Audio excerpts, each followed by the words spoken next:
سلام، من غزاله هستم و امروز تو رو به عمیق‌ترین سفری که تا حالا رفتی میبرم.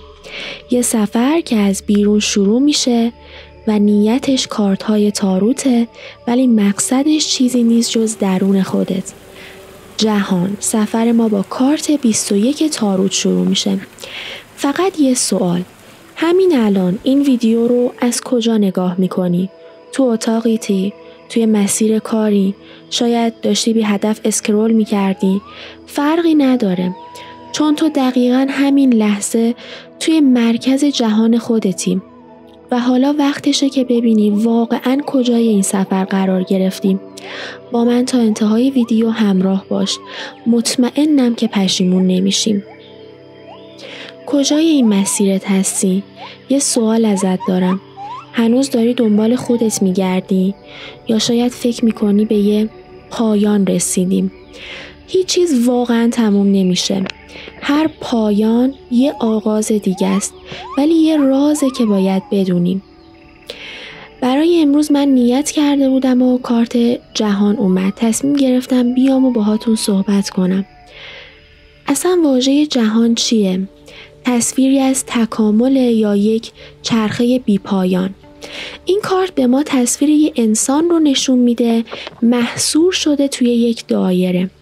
ولی بذار یه چیزی رو واضح بهت بگم، این دایره، این دنیا زندان نیست، این تمامیت توه. یه جورایی حکم یه آینه رو برامون داره. اگه توش آرامش میبینی یعنی یه چیزی درونت کامل شده. اگه توش سردرگمی یعنی هنوز یه چیزی باقی مونده که باید حلش کنی. و شاید بزرگترین سوال این باشه که چرا بعضیا توی جهان احساس آزادی میکنن ولی بعضیا احساس اسارت. بزرگ شدن از طریق رنج. کارت دورد زیر سایه زحله. زحل سیاره‌ایه که فقط یه چیز رو میفهمه، رنج.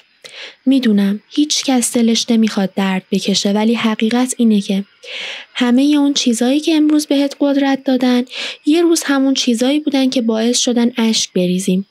پس ازت میپرسم چقدر با گذشتت صلح کردی؟ چقدر آماده‌ای که درسای سخت زندگی رو به جای لعنت کردن بپذیری؟ حالا که تا اینجا اومدیم آخرین سوال رو هم از خودت بپرس. من چقدر توی زندگیم احساس تمامیت دارم؟ این کارت یه پیام مهم داره. اگه هنوز چیزی ناقصه پس پایان راه نیست. پس اگه حس میکنی توی کارت، عشقت، اهداف یا حتی هنوز شناخت خودت به یه نقطه‌ای نرسیدی، نگران نباش. تو هنوز در مسیر این سفری و این مهمترین درسه. و این درس امروزمونه. جهان یعنی وقتی به پایان راه رسیدی تازه میفهمی یه راه جدید در انتظارت بوده. ویدیو تموم شد ولی سفر تو تازه آغاز شده. آماده‌ای که جهان درونت رو پیدا کنی؟ اگه دوست داری این سفرهای ذهنی رو بیشتر تجربه کنی حتما سابسکرایب کن. اینجا ما فقط حرف نمیزنیم، فقط کارت نمیکشیم. اینجا خود واقعیت رو کشف میکنیم. دوستتون دارم. خدا نگهدار.